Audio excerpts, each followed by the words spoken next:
నమస్తే, welcome to Hindu TV. నేను మీ anchor రచన.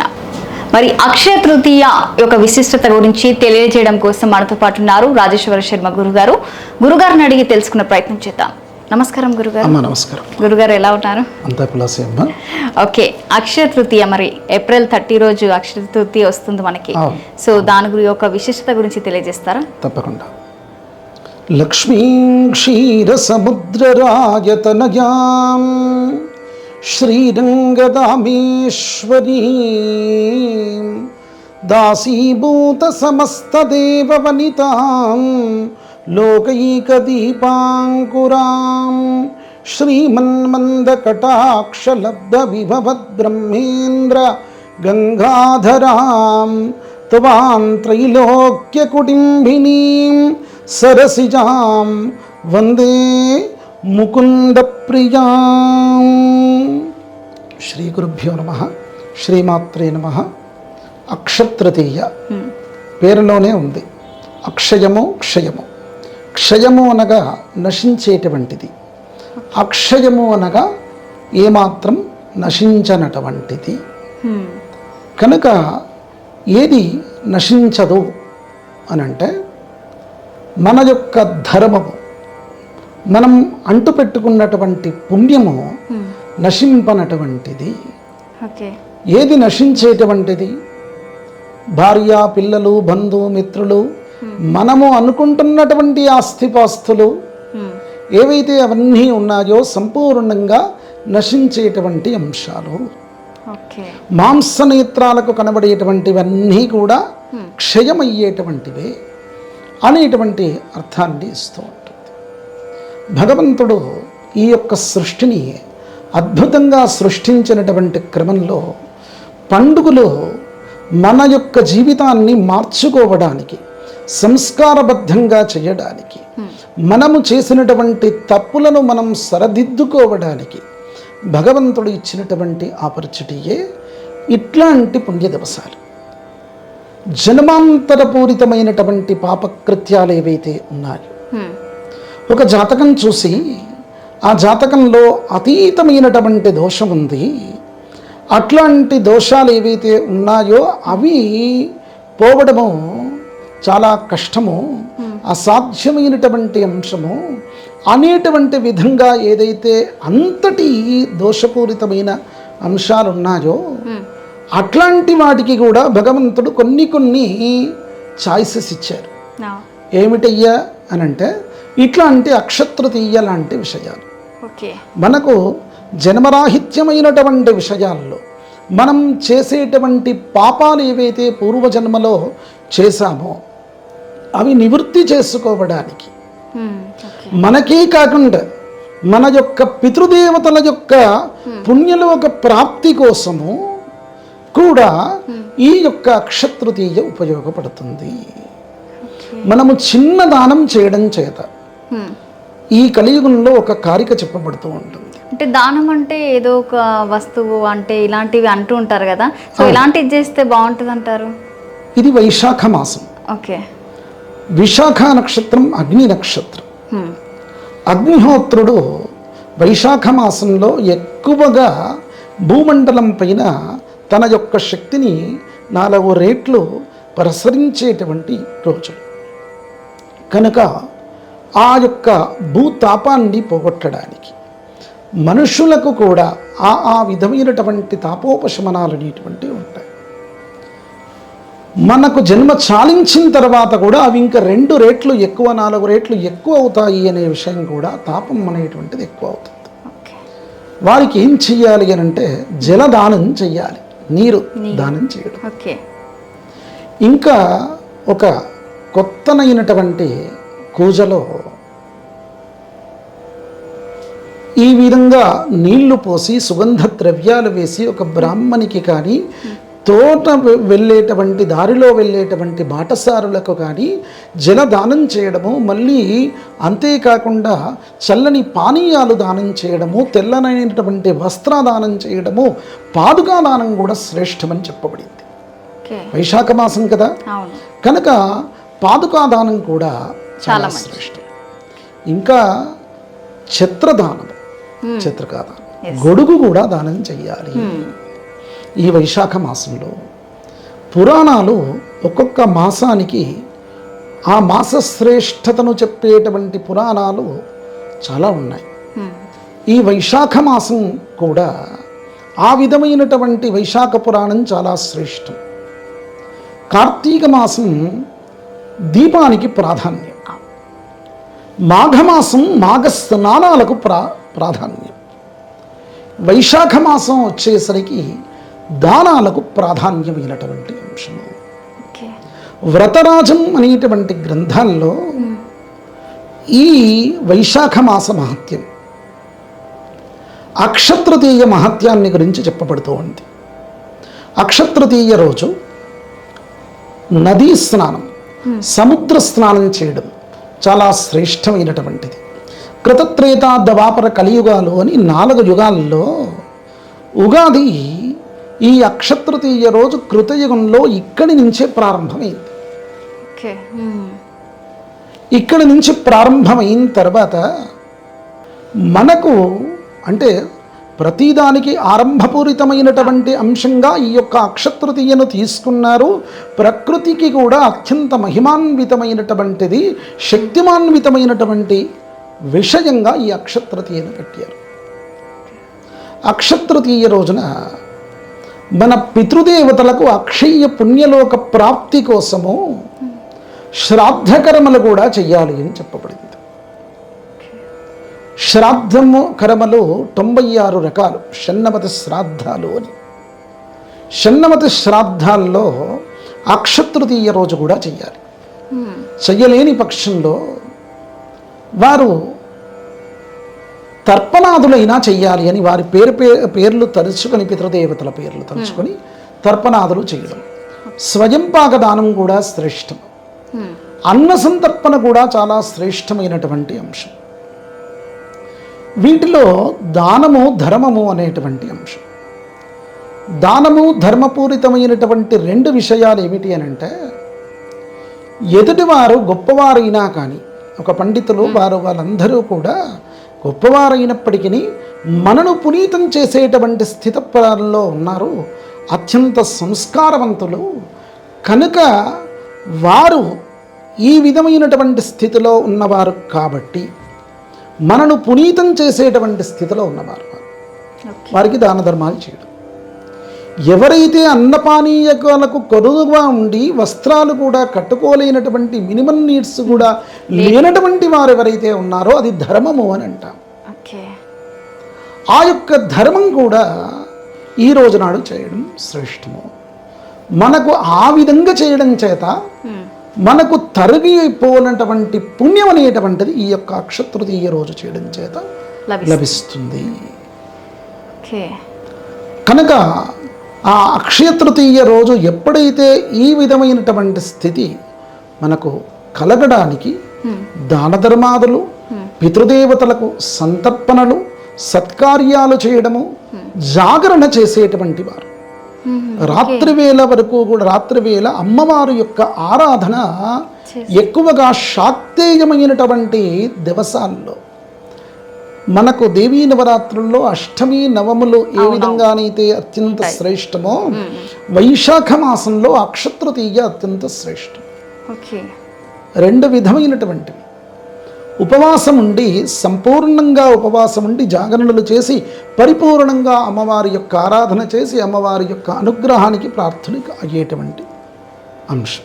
అంటే జాగారాలు ఖచ్చితంగా చేయాలంటారా? అంటే నాకు తెలిసి ఈ మధ్యకాలంలో ఎవరు చేయట్లేదు. సో దాన్ని ఏ విధంగా తీసుకోవచ్చు మనము? వారు ఈ కాలంలో యాంత్రికమైనటువంటి జీవితాల్లో ఉంటున్నాం కదా, వారు ఒక 10 నిమిషాల పాటు దేవుని ముందు కూర్చునే స్థితి లేరు. 10 నిమిషాల పాటు మందిరానికి పక్కనే ఉన్నా వెళ్ళేటువంటి స్థితి లేదు. ఇంకా మన యొక్క హిందూ ధర్మంలోనైతే అట్లాంటి ఇబ్బందులు ఇంకెక్కువగా చూస్తూ ఉన్నాం. కనుక మన పిల్లలను ప్రోత్సాహం చేసి మన ఇంకొక అంశాలు కూడా, మన ప్రతి పండుగ ప్రకృతితో ముడిపడి ఉన్నటువంటి పండుగ. ఇది వైశాఖ మాసం కదా, ఇక్కడ వేడి అనేటువంటిది భూమండలంలో ఎక్కువ ఉంటుంది. దాన్ని తట్టుకోక ఇబ్బంది పడేటువంటి వారు చాలామంది ఉన్నారు. వారందరినీ కూడా కాపాడేటువంటి క్రమంలో మనం ఏం చెయ్యగలిగితే అది చేయడం శ్రేష్టం. ఈ అక్షతృతీయ దానికి ప్రతీకగా చెప్పినటువంటి దాన ధర్మాలకు ప్రతీకగా చెప్పినటువంటి స్థితి. ఒక్కడి దానం చేస్తే అక్షయ పుణ్యం లోక ప్రాప్తి, సకలు కోట్లు అంటే వేల రేట్లు మనం దాన ధర్మాలు చేసినటువంటి ఫలితం అనేటువంటిది కలుగుతుంది. కనుక చాలామంది ఇది పోగు చేయడానికి, మన స్వార్థ ప్రయోజన నిమిత్తము ఏదైతే బంగారాలు వెండ్లు పోగు చేయడానికి, కొనుక్కోవడానికి లేనటువంటివన్నీ కూడా ప్రచారం చేస్తూ ఈ జ్యువెలరీ షాపుల వారు కానీ వ్యాపారస్తులు కానీ ఇట్లాంటి పండుగలను కూడా, అంటే మన మోక్షదాయకమైనటువంటి పండుగలను కూడా వారి వారి యొక్క వ్యాపార స్థితిగతులకు మార్చుకుంటూ ఉన్నారు. అంటే చాలామంది ఏంటంటే అక్షయ తృతీయ రోజు బంగారం కొనుగోలు చేస్తే మంచిది, సో ఎప్పటికీ కొంటూ ఉంటామనే ఆలోచన ప్రతి ఒక్క మైండ్లో, అంటే అక్షయ తృతీయ అంటే బంగారం కొనాలి, ఆ రోజు గోల్డ్ షాప్కి వెళ్ళాలి అనే సిచ్యువేషన్ ఉంది ప్రజెంట్. మన మీడియా ద్వారా చెప్పేటువంటి అంశము ఏ శాస్త్రంలో కూడా బంగారం కొనాలి అనేటువంటిది దేనిలో కూడా ఒక్క ముక్క అష్టాదశ పురాణాల్లో ఎక్కడ వెతికినా దొరకదు. మరి ఎలా వచ్చిందంటారు? ఇప్పుడు మీ తాతగారు ఉన్నారు, మీ యొక్క వారి నాన్నగారు ఉన్నారు, వాళ్ళెవ్వరికీ కూడా ఈ యొక్క బంగారం కొనడం అనేటువంటిది ఎక్కడ లేదు.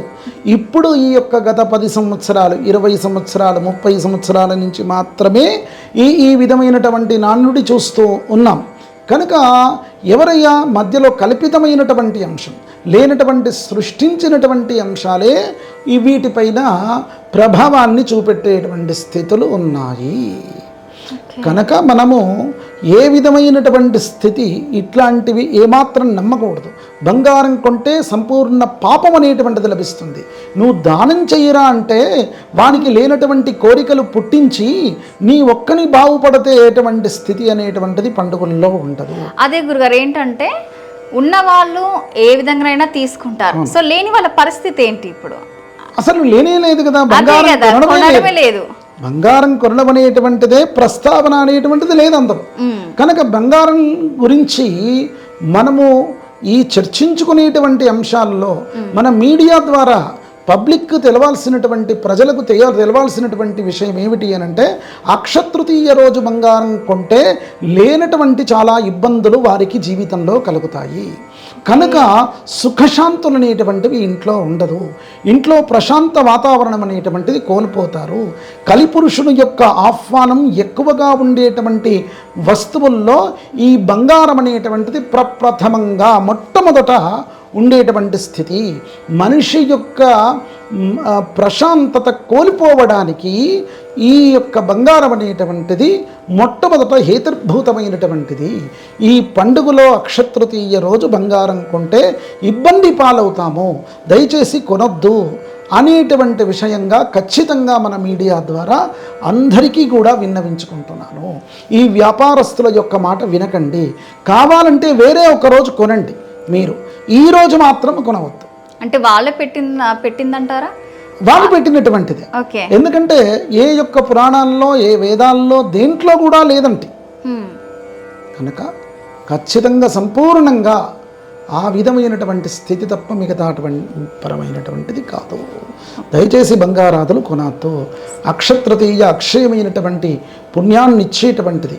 భగవన్నామస్మరణ చేసుకుంటూ ఉండండి. విష్ణుమూర్తి అంతేకాకుండా ఈ యొక్క రోజు భగవంతునికి చందనాన్ని పూయడం అనేటువంటిది చాలా శ్రేష్టం. సింహాచలంలో చందనోత్సవం చేస్తారు. ఎవరికి? లక్ష్మీ నరసింహస్వామికి. అట్లాగే నరసింహ క్షేత్రాలైన ధర్మపురిలో కానీ వాటన్నిటిలో కూడా ఆ నరసింహస్వామి ఉగ్రస్వరూపమైనటువంటి వారు. ఆయన రాక్షస సంహారం కోసం, తన యొక్క భక్తులను కాపాడుకోవడం కోసం శ్రీమదాది విష్ణు మత్స్యకూర్మ వరాహ నరసింహ వామన భార్గవ రాఘవ కృష్ణ బౌద్ధ కలికి దశావతారాల్లో ఉగ్రస్వరూపమైనటువంటి అవతారము, అగ్నిస్వరూపమైన అవతారము ఈ నరసింహావతారం. తన యొక్క ఉగ్రాన్ని తగ్గించడానికి ఆయన యోగుడుగా ఎందుకంటే నరసింహస్వామికి యోగ నరసింహస్వామిగా కూడా పేరు. ఉగ్రాన్ని పోతే ఉగ్ర నరసింహుడిగా పోతే ఇక యోగత్వం అనేటువంటిది అందరికీ వస్తుంది. కాబట్టి ఆయనకు చందనోత్సవం చేసేటువంటి స్థితి ఈ అక్షతృతీయ రోజు ఉంది. పరశురామ జయంతి కూడా ఇదే రోజు కనుక ఈ అక్షతృతీయ రోజు అనేక విధమైనటువంటి గాథలో చెప్పబడింది. పురాణాల్లో చాలా అద్భుతమైనటువంటి పండుగ. దాని గురించి ఏదో అంటే అసలు విషయాలన్నీ కూడా కాలగర్భంలో కలిసిపోయి లేనటువంటి వీరందరూ కూడా బంగారం షాపుల వంటి వెళ్ళి అనేక విధమైనటువంటి ఇబ్బందుల పాలు కావద్దు. ఈ పెరుగుతున్నటువంటి రేట్లలో కూడా వారు తల తాకట్టు పెట్టి బంగారాన్ని కొనద్దు. ఇంకొకటి ఏమిటి అంటే ఈ సంవత్సరంలో బృహస్పతికి 3 రాశుల్లో చలనం అనేటువంటిది ఉంది కనుక ఈ ప్రతి రాశిలో కూడా ఆయన వృషభ రాశి నుంచి మిథునానికి, మిథునం నుంచి కర్కాటానికి రుజువుగుణ బృహస్పతిగా మళ్ళీ కూడా వక్రీకృత అవ్వడము, ఇట్లాంటి ఈ విధమైనటువంటి గమనాల్లో అనేక విధమైనటువంటి ఇబ్బందులు అనేటువంటివి ఆర్థిక స్థితిగతుల్లో ఒడిదొడుకులు ఉండడానికి అవకాశము. కనుక ఒక పెట్టుబడి పూర్వకంగా బంగారం పెట్టడం సరైనటువంటి స్థితి కాదు. బృహస్పతి స్థిరత్వం అనేటువంటిది వచ్చిన తర్వాత అక్టోబర్ నుంచి ఆయనకు స్థిరత్వం వస్తుంది. అక్టోబర్ నవంబర్ నుంచి బంగారం పూర్వంగా పెరిగినటువంటి అంశాలు ఏవైతే ఉన్నాయో ఖచ్చితంగా ఆ తర్వాత సంపూర్ణంగా అనుకోనటువంటి విధంగా బంగారం పడిపోవడానికి అవకాశం ఉంటుంది. అది కూడా మన ఛానల్ ద్వారా పాపం చాలామంది ప్రజలు తల తాకట్టు పెట్టుకొని వాళ్ళ కూతుర్ల పెళ్ళిళ్ళు కానీ అనేక విషయాలకు శుభకార్యాలకు ముడిపడి ఉన్నటువంటి లోహం. అంటే ఇప్పుడు ప్రజెంట్ ఏంటంటే జనరేషన్లో ఏది బర్త్డే పార్టీ అయినా ఏదైనా గిఫ్ట్ ఇవ్వాలంటే ఖచ్చితంగా గోల్డ్ తీసుకొని వెళ్తున్నారు. సో రీసెంట్గా చూసుకుంటే ఇప్పుడు మాత్రము గోల్డ్ కొనాలన్నా కూడా చాలా అక్కడి వరకు వెళ్ళి రిటర్న్ వచ్చే చాలా ఉన్నాయి ఇప్పుడు. ఎందుకంటే పెళ్ళిళ్ళ సీజన్ మెయిన్గా చూసుకుంటే. సో ఖచ్చితంగా పెళ్ళిళ్ళు అంటేనే మనకు బంగారం అయితే గుర్తుకొస్తుంది. సో గోల్డ్ షాప్కి వెళ్ళి కొనాలన్నా కూడా కొనలేని పరిస్థితి అయితే వచ్చింది. అంటే దగ్గర 1,00,000 వరకు ఉంది. సో 98 వరకు ఉంది. సో దీన్ని ఏ విధంగా చూడొచ్చు? అంటే తగ్గే అవకాశాలు ఏమన్నా ఉన్నాయంటారా? ప్రస్తుతానికైతే తగ్గే అవకాశాలు కొంత తక్కువగా ఉండేటువంటి స్థితులు, కానీ ఒకసారి ఖచ్చితంగా తగ్గుడైతే తగ్గుతుంది. ఓకే, తగ్గుడైతే గ్యారంటీగా తగ్గుతుంది. మీరు మనం తల తాకట్టు పెట్టుకొని కొనేటువంటి స్థితి అయితే కాదు. ఏదో ఇది 1,50,000 1,05,000 2 లక్షలు 3 లక్షలు పోతుందేమో భవిష్యత్తులో ఖచ్చితంగా పెరిగేదే తప్ప మిగతా ఏంటంటే కాదు. కానీ ఇమ్మీడియట్గా అంత ఇబ్బంది పడేటువంటి స్థితిగా మనం పెట్టుకొని కొనాల్సినటువంటి అక్కర్లేదు.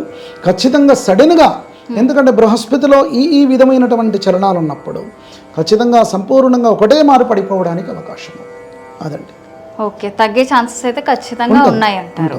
ఓకే, అంటే ఏమంటున్నారంటే వ్యాపారులు అంటే నార్మల్గా గోల్డ్ షాప్కి వెళ్ళినా కూడా ఇంకా పెరిగే అవకాశం మీకు కనిపిస్తుంది కానీ తగ్గే అవకాశం అయితే గోల్డ్ షాప్ వాళ్ళు ఎప్పుడు తగ్గుతుందని చెప్పరు.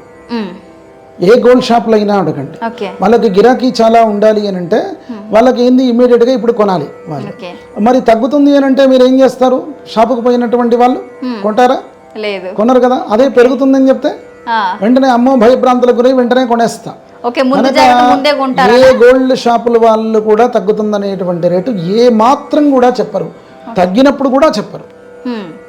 అదండి బృహస్పతి చలనం అనేటువంటిది ఎప్పుడైతే ఆయన యొక్క స్థిరత్వపూరితమైనటువంటి చలనం లేదో ఈ కొంచెం చాలా హెచ్చుతగ్గులు ఎక్కువగా ఉండడానికి ఎట్లా అయితే పెరుగుతున్నదో అట్లా తగ్గడానికి అవకాశం ఉన్నది.